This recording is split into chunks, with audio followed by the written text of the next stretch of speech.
The whole Apache camp went silent when their chief knelt in the dirt in front of the captured Lakota woman. Because a chief kneels to no one, and yet there he was, down on one knee in front of a woman his own warriors had dragged in, tied at the wrists. His name was Tarak. He was the chief of that band, a hard man in a hard country, and his people had never once seen him bow his head to anything but the dawn. Now Tarak knelt in front of a bound, dust-streaked Lakota woman, taken in a raid far to the north, and the warriors who had taken her stood frozen, not understanding, their hands still on their knives. The woman's name was Winona. She did not understand the Apache tongue, and she did not understand why the chief had knelt, and she braced herself, because in her experience, a man who knelt to look you in the eye was usually a man about to do something cruel up close. Tarak reached out, slow, and he cut the rawhide from Winona's wrists with one clean pull of his knife. Then he spoke, and a captive who knew both tongues translated it into the Lakota words Winona could understand, and what Tarak said made the whole camp draw breath. "Tonight you are free," Tarak said. "No one here will touch you. No one here will hold you. The ropes are gone, and the door is open, and if you wish to walk north in the morning, I will give you a horse and food, and send 3 men to see you safe to your own country." Winona stared at him. She did not trust a word of it. Free was not a thing that happened to a woman dragged 1,000 miles from her people. "And tomorrow," Tarak went on, still kneeling, still looking up at her instead of down, "if you choose to stay, not as a captive, not as a prize, but of your own will, then I am asking you to be my wife. Not because I took you, because I am asking. The asking is yours to answer. That is the only power in this camp greater than mine tonight, Winona. Your answer. Hold on to that picture. A chief on his knee, a freed woman standing over him, and a whole camp not breathing. Because how a thing that started as a raid, a theft, a captive bound at the wrists, became a marriage that 2 proud peoples could not stop, is the whole of this story. And it turns on a question, and a single night to answer it. To understand the kneeling, you have to understand how Winona, a Lakota woman of the northern plains, came to be standing in an Apache camp in the southern desert at all. Because those 2 peoples lived a world apart and were never meant to meet. It happened because of a raid that went too far. A party of young Apache warriors, hungry for horses, and for the kind of name a man makes, raiding deep into strange country, had ridden farther north that season than any of their fathers ever had. They went past the lands they knew, past the lands they had names for, into country that belonged to peoples they had only heard of in stories. And on the far edge of that long ride, they fell on a small Lakota hunting camp at dawn, and they took horses, and they took one woman, because a captive carried home from impossibly far away was its own kind of trophy. That woman was Winona. She had been gathering at the edge of the camp when the strange riders came out of the dust.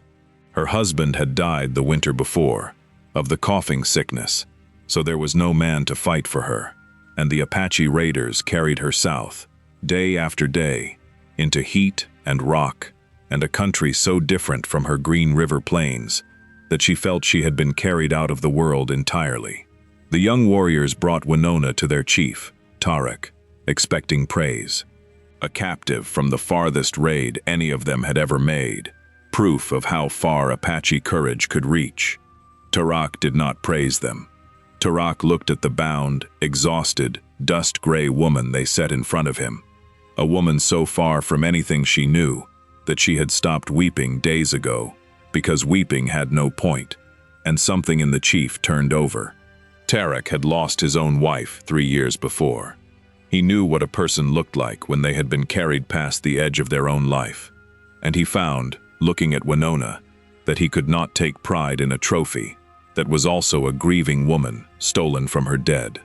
So that night, in front of the warriors who expected to be honored, Tarak knelt, and he made his bargain, which was not a bargain at all, but the opposite of one.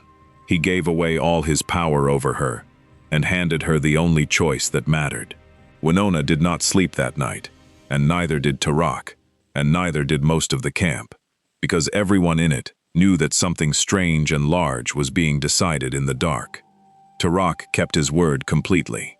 Winona was given a place by a fire, food, a robe against the desert cold that fell hard once the sun went down. No one guarded her. No one tied her. The young warriors who had taken her grumbled in the dark, robbed of their trophy. But their chief had spoken, and Tarak's word in that camp was iron. Winona sat by the fire and turned the chief's offer over and over, and every way she turned it, she could not make it make sense. She was Lakota. He was Apache. She had been stolen from her people by his. By every rule she had ever known, this man was her enemy, and his kneeling was surely a trick, a softer cruelty, dressed up as a gift. But the night wore on, and the trick did not come. No hand reached for her in the dark.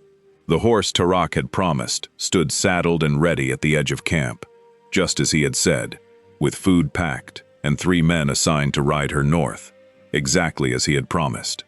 The door really was open. That was the thing Winona could not get past. The door was truly open, and a captor who means to keep you does not leave the door open. Near the middle of the night, Tarak came and sat down across the fire from her, not close, leaving a wide space between them, and he spoke through the captive who translated, and he told her a thing he had told no one. "My wife died 3 winters ago," Tarak said. "Of a fever I could not fight with any weapon I owned. I have been a chief with no one to be a man for since. When my warriors set you down in front of me, I did not see a prize. I saw someone carried out of her own life by force, the way death carries people, and I could not be the cause of that and call myself a man. So I gave you the only thing worth giving, the choice. Ride north in the morning, Winona, and I will think of you the rest of my days and wish you well. Or stay, and I will spend those days making sure you never once regret it. But choose it. I am done being a man who takes." Winona thought, through that long night, about her dead husband, and about the Green River Plains, and about how strange it was that the first kindness shown to her in a year had come from the very people she had been raised to call enemy. She thought about the word enemy, and how thin it had turned out to be, how it had not survived one night of a man keeping his word. Winona looked at the open door, and the waiting horse, and the chief, sitting a careful distance away, with his hands open on his knees. And for the first time since the Dust Riders came, she let herself feel something other than fear. She felt, faint and frightening, the first edge of hope, and hope after a year of none is almost harder to bear than the fear was. When the desert sky went gray with dawn, the whole camp gathered without being told, because they all wanted to see which way the Lakota woman would walk. Winona stood up from the fire. She looked north, toward the waiting horse, and the 3 men, and the long road home to the Green River country, and the people who had given her up for lost. Home was real, and it was offered, and it was hers to take. Then Winona looked at Tarak, the chief who had knelt, who had cut her ropes, who had left the door open all night long and never once reached through it. She walked toward the horse. The camp let out its breath, certain now, and the young warriors who had taken her looked at their feet, robbed of their trophy after all. But Winona stopped at the horse. She put her hand on its neck, and then she turned, and she walked back, past the fire, to where Tarak stood, and she stopped in front of him, close, closer than she had let anyone come since the raid. She did not have his words, and he did not have hers, so she did the thing that needs no words. She took the chief's open hand, and she folded it closed around her own, and she held it there against her heart, and she let him feel that her choosing was real. "I will stay," Winona said, in her own tongue, and the captive translated it, but Tarak had already understood, because some answers you read in the hand before you hear them in the ear. "Not as your captive. You took that word away yourself, last night, on your knee. I stay, because a man who would kneel to a stranger and open every door is a man worth more than the road home. But hear me, Tarak. I am Lakota. I will not stop being Lakota in your camp. If I am your wife, I am your wife, with my own people's blood still proud in me. Can you live beside that? I would not want you any other way, Tarak said. A woman who would walk back from an open door is the only kind worth keeping. Stay Lakota. Stay proud. Only stay. And that was the marriage. No ceremony of his people or hers. No elders joining their hands. No gifts exchanged that first morning. Only a freed woman who walked back from an open door, and a chief who asked instead of took, and a hand folded over a hand against a beating heart. The whole of it had taken one night and one question. The hard part, the part that would take years, was teaching two proud peoples that it had happened at all. A chief can make a choice in a single night. A people take much longer, and Tarak's people did not all come gladly to the sight of a Lakota woman at their chief's fire. The young warriors who had taken Winona felt cheated, and they were not quiet about it. Among them was one named Klah, the boldest of the raiders, who had ridden farthest and fought hardest to bring the captive home, and who felt that his chief had thrown away an honor that belonged to all of them. Klah began to talk, the way bitter men talk, low and steady, around the edges of the camp. He said Tarak had been bewitched by a northern woman. He said a chief who married his enemy's blood would weaken the whole band. He said, where he thought no one important could hear, that perhaps the band needed a chief who did not kneel. Winona heard the shape of it, even without the words. She had been a chief's camp woman among her own people, and she knew the sound of a man building a grievance into something larger. She told Tarak, plainly, the way she told him everything. The young one, Klah, the one who took me, he is poisoning your warriors against you over me, Winona said. I did not come back from an open door to be the crack that breaks your people, Tarak. Deal with it, or send me north after all. I will not be the reason your own men turn on you. Tarak heard her. He did not rush. A chief who rushes to silence a grumbler only proves the grumble true. Instead, Tarak waited for the moment to come into the open, the way a hunter waits. And he did not have to wait long, because bitter men cannot keep a thing buried. It came at a gathering of the band, in the open, where Klah meant for it to come, because Klah wanted witnesses. You knelt to her, Klah said to Tarak, in front of the warriors and the elders, and the women and the children. You knelt, in front of all of us, to a Lakota. You gave away a captive my courage, carried 1,000 miles, and now you would put her blood beside yours, and call her the chief's wife. I say a chief who kneels to his enemy is no longer fit to lead men who do not kneel. The camp went still. This was the moment. Everyone felt it. Tarak stood up, slow, and he did not reach for a weapon, and he did not raise his voice, and that was how everyone knew he was not afraid. You carried her 1,000 miles, Klah, Tarak said. That is true, and it was brave, and I have never said otherwise. But tell these people what she was when you set her down in front of me. She was a widow, taken from a camp with no man left to fight for her, carried so far from her dead husband's grave that she had stopped weeping because weeping had run dry. That was your trophy. A grieving woman, bound at the wrists, and you wanted me to take pride in it. Klah said nothing. Tarak went on, and now his voice did carry. I knelt to her because kneeling to her was a harder and a braver thing than any raid. Any man with a fast horse and a sharp knife can take a woman from a camp at dawn. It takes nothing but to stand in front of your whole people and give away your power, to put a choice in the hands of the one person you are supposed to own. That, Klah, is a thing only a man sure of himself can do. I did not kneel because I am weak. I knelt because I am not afraid of anything in this camp, including you. Now, you say a chief who kneels is unfit to lead. The people are here. Say it again, and let us see who stands with you. Kla's hand drifted toward the knife at his belt. The old answer. The only answer a man like Klah truly trusted. But Tarak saw it, and Tarak did not flinch, and Tarak did not reach for his own. He simply held Kla's eyes and waited, calm as stone. And that calm said more than any drawn blade could have. It said, "I do not need steel to face you."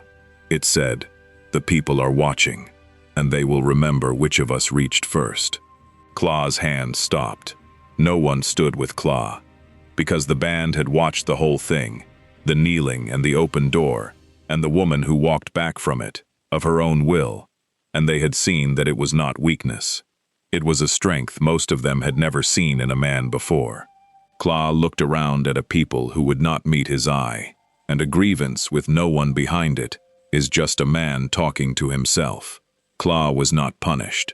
Tarak was wise enough to know that a humiliated man punished becomes a martyr, and a humiliated man left alone simply shrinks. So Tarak let Klah keep his place and his pride, and Klah, finding no fuel for his fire, eventually went quiet, the way a fire goes quiet when no one feeds it. And the people, who had not come gladly to Winona, came slowly. They came the way people always come, not through speeches, but through small daily proofs.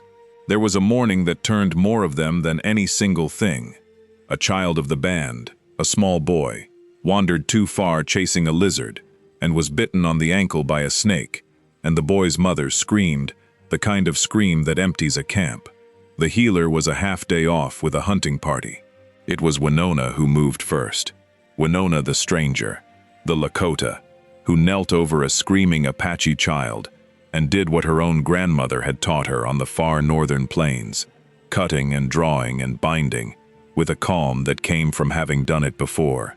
The boy lived, and the boy's mother, who had been among the coldest of the women, toward the chief's foreign wife, stood in the dust with her living son in her arms, and looked at Winona, and could not find one hard word left in her. A woman who saves your child is no longer a stranger. She is something closer than blood. They saw that Winona worked. She did not sit in the chief's tent like a prize. She learned the desert plants from the older women, slow and humble, asking instead of assuming. And she brought her own northern knowledge too, ways of curing meat and working hide that the Apache women had not seen. And a useful woman earns a place faster than a beautiful one. They saw that Winona was fair, that she did not use the chief's love to lord over anyone, that when she was wronged she said so plainly, and when she was helped she remembered it. And they saw, most of all, the way the chief was with her, gentler and steadier, and more himself than he had been in the 3 hard years since his first wife died. A people will forgive almost anything in a leader who is plainly happy and plainly good because of it. 1 season, then 2, and the Lakota woman at the chief's fire stopped being the scandal of the band and became simply the chief's wife, Winona, who knew the curing of meat and was fair in a dispute and had walked back from an open door because she chose them. There was one trouble left that neither Tarak's patience nor Winona's choosing could simply outlast, and it came, when it came, from the north, from Winona's own people, because a Lakota hunting camp does not forget a woman carried off by strange riders. Winona's brother, a Lakota man named Hehaka, had spent the better part of a year following the cold trail of the raiders who took his widowed sister, riding farther and farther from his own country, asking in sign and broken trade talk at every camp, hunting the impossible long road south. And at last, lean and hard from the journey, Hehaka came over a ridge and looked down on an Apache camp and saw, at the chief's fire, a woman he had given up for dead, his sister, Winona, alive and unbound and dressed as the wife of an Apache. Hehaka did not understand what he was seeing. From the ridge, all he could see was his stolen sister, living among the very people who had stolen her, and a brother, who has ridden 1,000 miles to avenge a theft, does not, at first, see a marriage. He sees a captive, He came down off that ridge with his hand on his knife and murder in his heart, and he came for Tarak. It was Winona who stepped between them. Of course it was Winona. She had stepped between worse. "Stop, Hehaka," Winona said, and her brother froze at the sound of his own name in his sister's living voice, because he had crossed 1,000 miles half believing he would only ever find her grave. "Put the knife down! You did not find what you think you found." Hehaka stood shaking, the knife still in his hand, looking from his sister to the Apache chief and back. "They took you," Hehaka said. "I followed them a year.